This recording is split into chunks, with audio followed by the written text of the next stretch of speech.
Hi hello welcome to our travel and food diaries. ഇന്ന് നമ്മൾ വിയറ്റ്നാമിലെത്തിയിട്ട് third day ആണ്. ഇന്നലെ നമ്മൾ ഹോച്ചിമിൻ സിറ്റിയിൽ നിന്നും ഫ്ലൈറ്റ് ചെയ്ത് ദനാങ്ങിലെത്തി.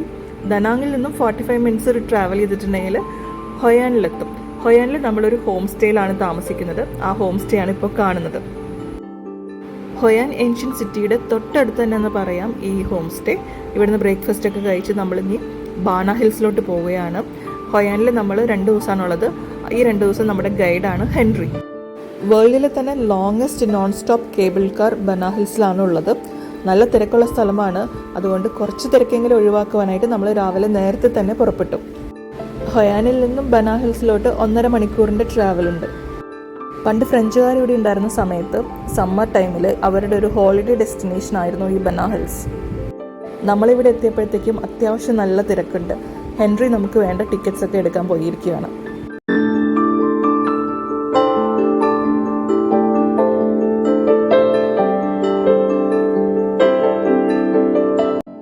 സൺവേൾഡ് അമ്യൂസ്മെൻറ്റ് പാർക്ക് ഗ്രൂപ്പാണ് ബനാ ഹിൽസിൽ ഇത്രയധികം ഡെവലപ്മെൻറ്റ്സ് കൊണ്ടുവന്നിട്ടുള്ളത്. അതൊരു പ്രൈവറ്റ് ഗ്രൂപ്പാണ്.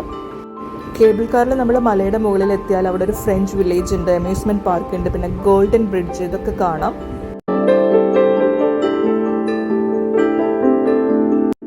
നമ്മളിപ്പോൾ കാണുന്നത് ബനാ ഹിൽസിലോട്ട് പോകുവാനുള്ള കേബിൾ കാർ സ്റ്റേഷൻ്റെ ആ ഒരു എൻട്രൻസ് ഏരിയ ആണ്. അത് തന്നെ കാണുവാനായിട്ട് നല്ല ഭംഗിയാണ്.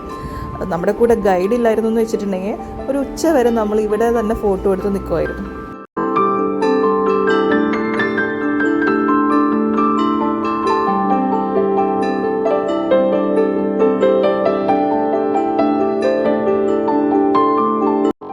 വെൽ മെയിൻറ്റെയിൻഡ് ആയിട്ടുള്ള ഒരു സ്ഥലം. ഇവിടെ എത്തുമ്പോൾ നമുക്കൊരു റിസോർട്ടിലെത്തിയൊരു ഫീലിംഗ് ആണ്. ഇവിടെ 5 കേബിൾ കാർ റൂട്ടുണ്ട്. ചിലപ്പോൾ ഓരോരോ ഡെസ്റ്റിനേഷനിലോട്ടാണ് എത്തുന്നത്. നമുക്ക് ഇതിനെക്കുറിച്ച് വലിയൊരു ഐഡിയ ഒന്നുമില്ല. നമ്മൾ ഗൈഡ് പറയുന്ന പോലെ ആളുടെ പിന്നാലെ പോകുന്നു മാത്രം. പിന്നെ ഗൈഡ് ഉള്ളത് കൊണ്ടാണ് നമ്മൾ ഈ ഒരു എൻട്രി പോയിന്റിലോട്ട് വളരെ ഈസി ആയിട്ട് എത്തിയതും.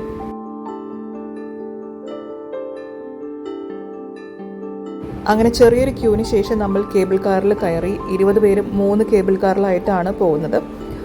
മറ്റുള്ളവർ കയറിയതൊക്കെ ഗ്ലാസ് പ്രൊട്ടക്റ്റഡ് ആയിട്ടുള്ള ഒരു കേബിൾ കാറായിരുന്നു. ഞങ്ങൾക്ക് മാത്രം കിട്ടിയത് ഇതുപോലെ റോഡ് വെച്ചിട്ടുള്ളതാണ്.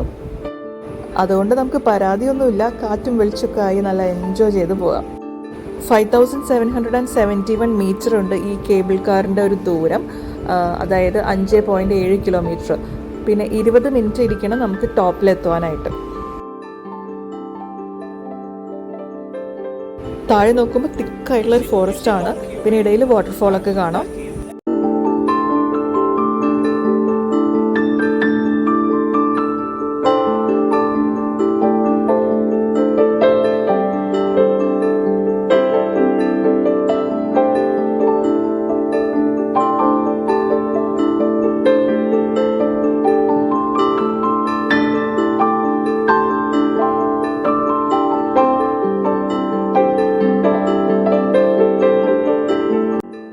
അങ്ങ് ദൂരെ ഗോൾഡൻ ബ്രിഡ്ജും ഹാൻഡ്സും പിന്നെ പാരലായിട്ട് വേറെ കേബിൾ കാർ റൂട്ടും കാണാം. മുകളിലോട്ട് എത്തുമ്പോൾ ചെറുതായിട്ട് തണുപ്പൊക്കെ ഫീൽ ചെയ്യുന്നുണ്ട്.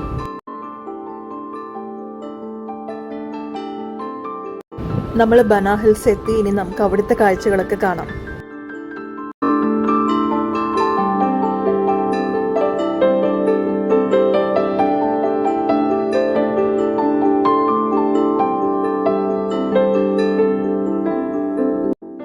നമ്മൾ വന്നിട്ടുള്ള കേബിൾ കാർ റൂട്ട് ഇവിടുത്തെ അമ്യൂസ്മെൻറ്റ് പാർക്സും അതുപോലെ ഫ്രഞ്ച് വില്ലേജുകളുടെ സ്ഥലമാണ്.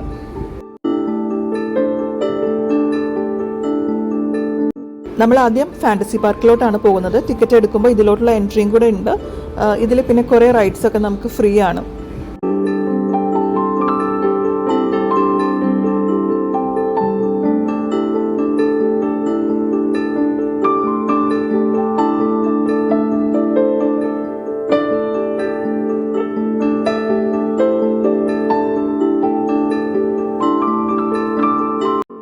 ഇത് ആൽപൈൻ റോളർ കോസ്റ്റർ. ഇതിന് പേയ്മെൻറ്റ് കൊടുക്കണം. ഇത് നല്ല അടിപൊളി റൈഡാണ്. 1 അല്ലെങ്കിൽ 2 പേർക്കും ഇരിക്കാൻ പറ്റുന്ന ചെറിയ റോളർ കോസ്റ്റർ. ഇതിൻ്റെ സ്പീഡൊക്കെ നമ്മളാണ് കൺട്രോൾ ചെയ്യുന്നത്. ബ്രേക്കും ആക്സിലേറ്ററൊക്കെ നമ്മൾ തന്നെയാണ് ചെയ്യുന്നത്. പക്ഷേ ഇതിൽ ക്യാമറ യൂസ് ചെയ്യാൻ പറ്റില്ല. ഇങ്ങനെയാണ് ഇത് കാണുവാനായിട്ട്. ഞങ്ങളിത് ട്രൈ ചെയ്തു. നല്ല ത്രില്ലിംഗ് ആയിരുന്നു.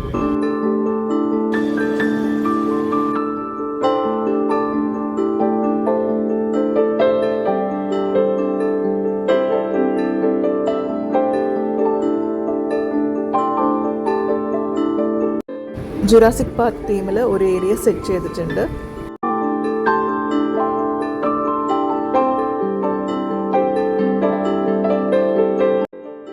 അമ്യൂസ്മെൻറ്റ് പാർക്ക് കണ്ടതിന് ശേഷം നമ്മൾ എത്തിയിരിക്കുന്നത് ഫ്രഞ്ച് വില്ലേജിലോട്ടാണ്. ഇവിടുത്തെ പൂക്കളും അതുപോലെ ആർക്കിടെക്ചറൊക്കെ കണ്ടിട്ടുണ്ടെങ്കിൽ നമ്മൾ വേറെ ഏതൊരു ഫെയറി ലാൻഡിൽ എത്തിയൊരു ഫീലാണ്.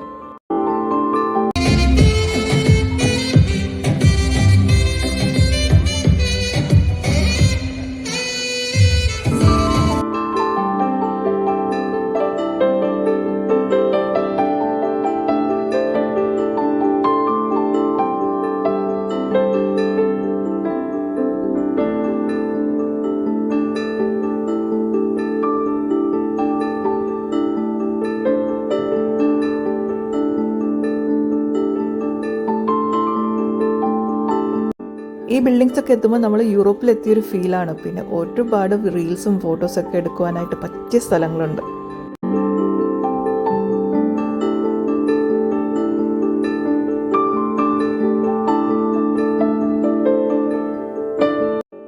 തണുപ്പുള്ള സ്ഥലം ഇതുകൊണ്ടാണെന്ന് തോന്നുന്നു വെറൈറ്റി ഫ്ലവേഴ്സ് ഇവിടെ ഉണ്ട്. ഇവിടുന്ന് സ്റ്റെപ്സ് കയറി പോകുമ്പോൾ നമുക്ക് അറ്റത്തൊരു പഗോഡയും പിന്നെ കുഞ്ഞു കുഞ്ഞു സ്റ്റാച്യൂസ് ഒക്കെ കാണാം. ഈ പോകുന്ന വഴിയൊക്കെ ഉണ്ടല്ലോ കിഡിലനായിട്ട് അവർ ഡെക്കറേറ്റ് ചെയ്തിട്ടുണ്ട്.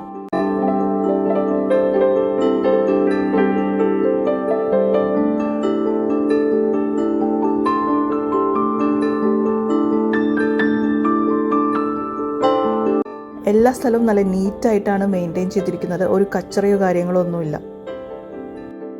ഇവിടെ ചെറിയ ഫൗണ്ടെയിൻസ് ഒക്കെ ഉണ്ട്. പിന്നെ ഇതാ കണ്ടില്ലേ മിസ്റ്റ് പോലെ വരുന്നത്. എല്ലാം കൂടെ കാണുമ്പോഴുണ്ടല്ലോ ഒരു മാജിക്കൽ ഫീലിംഗ്.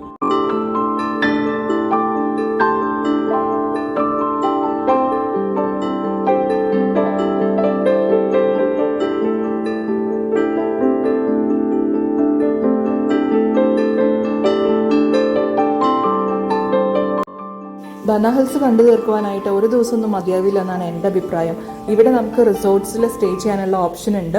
അപ്പോൾ അങ്ങനെയാണെങ്കിൽ നമുക്ക് എല്ലാം റിലാക്സ് ചെയ്ത് പതുക്കെ കണ്ട് എൻജോയ് ചെയ്യാം.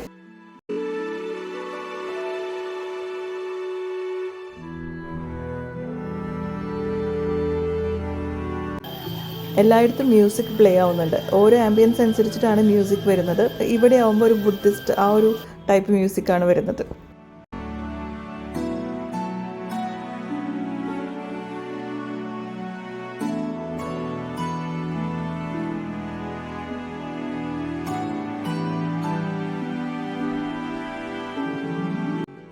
ഇതൊരു ടെമ്പിളാണ്. ഇതവിടെ ഡ്രാഗണും പിന്നെ തിബറ്റൻ രീതിയിലുള്ള കൺസ്ട്രക്ഷനൊക്കെ കാണാം.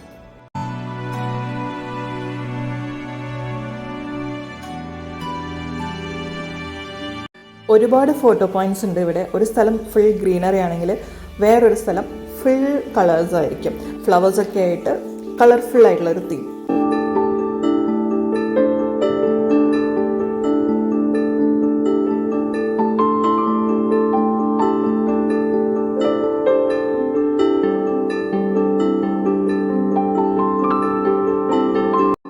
ഇവിടെ പല സ്ഥലത്തും നമ്മൾ എൻ്റർടൈൻ ചെയ്യാനായിട്ട് ഇതുപോലെയുള്ള പെർഫോമൻസസ് കാണാം. ഗോൾഡൻ കളറിൽ ഈ ഫൗണ്ടനൊക്കെ കാണുവാനായിട്ടൊരു ഗ്രാൻഡ് ലുക്ക് ആയിട്ടുണ്ട്.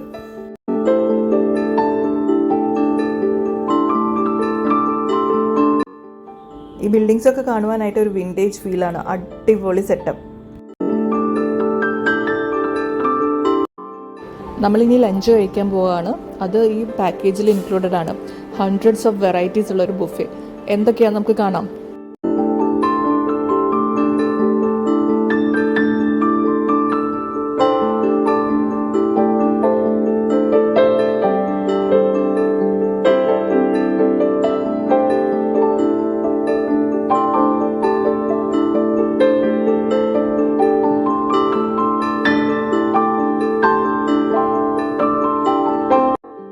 Varieties of rices, noodles, sushis, rolls, sausages, seafood items, salads, fruits, pastries, അങ്ങനെ വലിയൊരു ലോകം തന്നെ ഫുഡിൻ്റെ.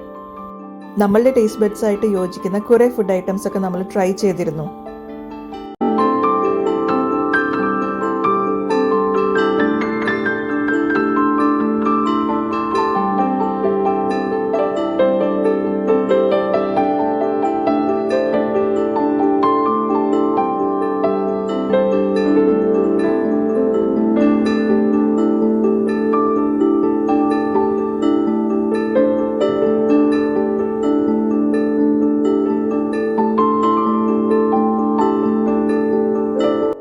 വെജിറ്റേറിയൻസിനും നോൺ വെജിറ്റേറിയൻസിനും ഒരുപോലെ ഓപ്ഷൻസ് ഇവിടെ ഉണ്ടായിരുന്നു.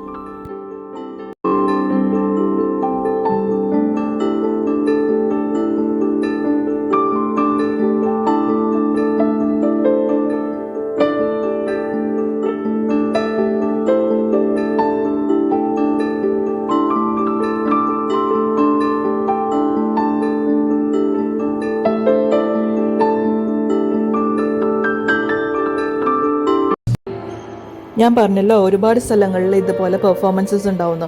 ഈ ഒരു ബിൽഡിംഗ് കാണുവാനും ഈ മ്യൂസിക്കും ഒക്കെ നല്ല രസമായിരുന്നു.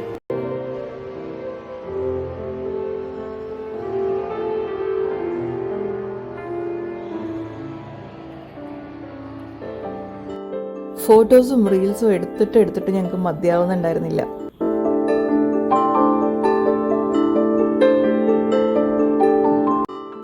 ഫ്രഞ്ച് വില്ലേജിൽ നിന്നും ഇനി നമ്മൾ പോകുന്നത് ബനാ ഹിൽസിലത്തെ ഐക്കോണിക് ആയിട്ടുള്ള ഗോൾഡൻ ബ്രിഡ്ജും ആ ഹാൻഡ്സും ഒക്കെ കാണുവാനായിട്ടാണ്.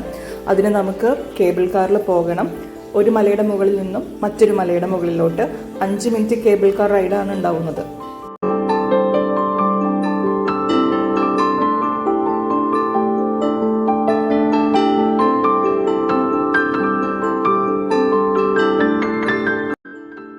മോസ്റ്റ് അവൈറ്റഡ് ഗോൾഡൻ ബ്രിഡ്ജിൻ്റെ അവിടെ നമ്മളെത്തി. ഇൻസ്റ്റാഗ്രാമാണ് കൂടുതൽ ഈ ഗോൾഡൻ ബ്രിഡ്ജിനെ ഫേമസ് ആക്കിയിരിക്കുന്നത്. ഇതിപ്പോൾ ഇത്തിരി ക്രൗഡഡ് ആണ്. നിങ്ങൾക്ക് ഇത്തിരി ക്രൗഡ് കുറഞ്ഞിട്ട് വരണമെന്നുണ്ടെങ്കിൽ ഇവിടെ റിസോർട്ടിൽ താമസിക്കുവാണെങ്കിൽ രാവിലെ ഏർലി മോർണിംഗ് ഒരു സൺറൈസ് വ്യൂവിന് വേണ്ടിയിട്ടുള്ള ഒരു എൻട്രി ഉണ്ട്. അതിനായിട്ട് നമുക്ക് വരാം.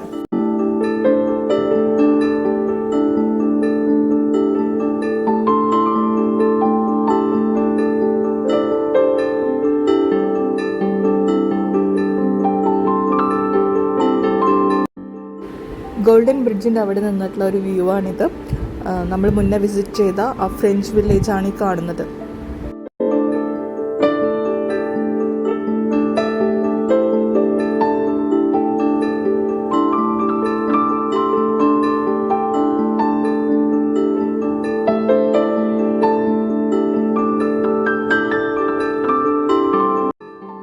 ബ്രിഡ്ജിൻ്റെ വേറെ സൈഡിൽ നിന്നുള്ളൊരു വ്യൂ ആണിത്. അങ്ങ് ദൂരെ ദനാങ് സിറ്റി ചെറിയൊരു വിസിബിലിറ്റി ആയിട്ട് ഇതിൽ കാണാൻ പറ്റും.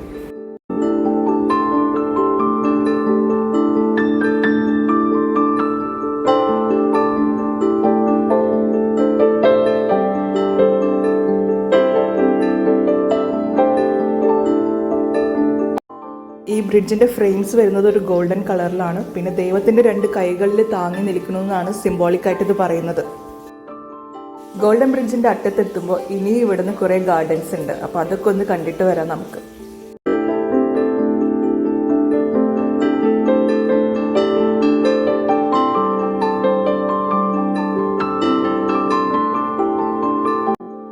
ഇവിടെ വരുന്ന വിസിറ്റേഴ്സിന് വേണ്ടിയിട്ട് ഇവിടെ ഒരു വണ്ടർ വേൾഡ് തന്നെ തീർത്തിരിക്കുക എന്ന് പറയാം.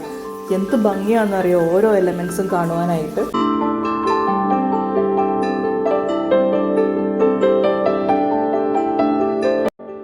ഇവിടെ സൺഫ്ലവർ ഫെസ്റ്റിവലാണ് ഇപ്പം നടക്കുന്നത്. അപ്പോൾ എൻട്രൻസ് മുതൽക്ക് തന്നെ സൺഫ്ലവറിൻ്റെ തീമിൽ ഒരുപാട് ഡെക്കറേഷൻസ് നമുക്ക് കാണാം. അങ്ങനെയുള്ളൊരു ഗാർഡനാണ് ഇപ്പോൾ ഇത്.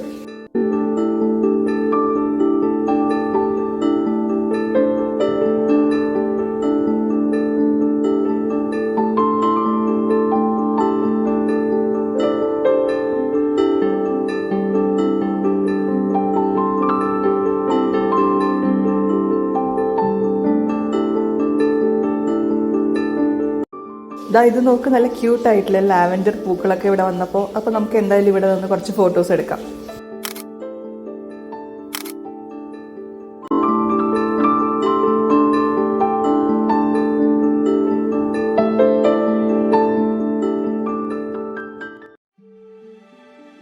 നെക്സ്റ്റ് നമ്മൾ പോകുന്നത് ഒരു ബുദ്ധ സ്റ്റാച്ചു കാണുവാനായിട്ടാണ്.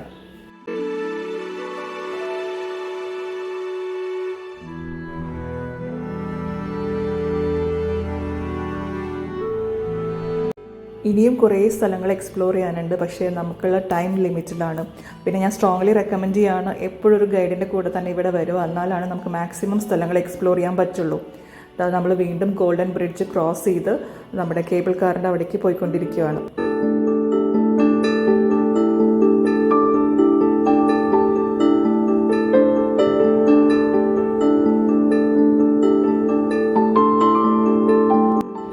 ടോട്ടലി വർത്തായിട്ടുള്ള ഒരു ദിവസമായിരുന്നു ഇന്ന്. വിയറ്റ്നാം പോലുള്ളൊരു ചെറിയൊരു രാജ്യത്ത് ഇത്രയധികം ഡെവലപ്മെൻറ്റ്സ് ചെയ്തു വെച്ചിരിക്കുന്നത് കണ്ടപ്പോൾ ഭയങ്കര സന്തോഷമായി. ഇവിടുത്തെ കാഴ്ചകളൊക്കെ കണ്ട് എക്സൈറ്റഡ് ആയിട്ട് പോകുന്ന വഴിയെ ഇതിനെക്കുറിച്ചൊക്കെ സംസാരിച്ചുകൊണ്ടിരിക്കുകയാണ് ഞങ്ങൾ.